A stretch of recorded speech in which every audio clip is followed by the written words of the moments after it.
Soyez des sentinelles.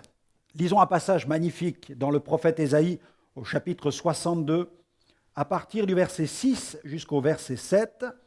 Sur tes murs, Jérusalem, j'ai placé des gardes. Ils ne se tairont ni jour ni nuit. Vous qui l'a rappelé au souvenir de l'Éternel, point de repos pour vous, et ne lui laissez aucun relâche jusqu'à ce qu'il rétablisse Jérusalem et la rende glorieuse sur la terre. Amen. La mission de l'intercesseur consiste à prier par le Saint-Esprit. La lecture de ce passage nous montre que cette mission dépasse largement le cadre de la simple prière ou de la simple pétition.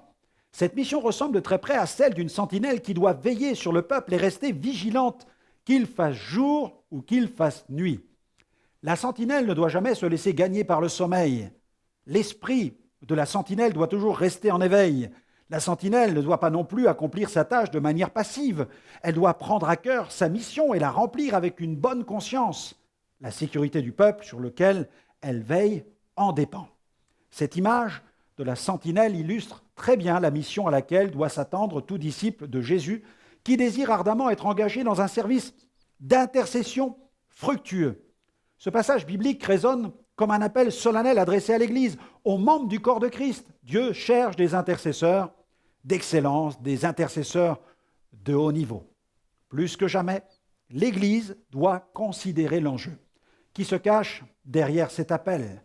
Les temps sont troublés, le peuple de Dieu doit être un peuple averti. Il doit garder les yeux bien ouverts, surtout dans ces temps de confusion morale et spirituelle que notre monde actuel connaît. L'Église a besoin d'intercesseurs qui soient des hommes et des femmes de la sainte parole, édifiés dans la saine doctrine.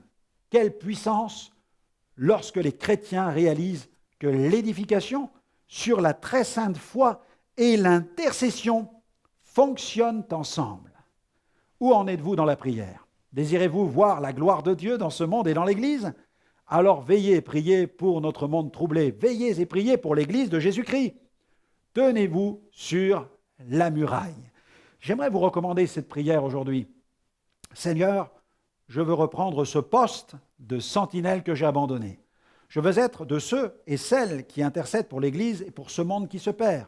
Aide-moi à veiller et à persévérer dans la prière.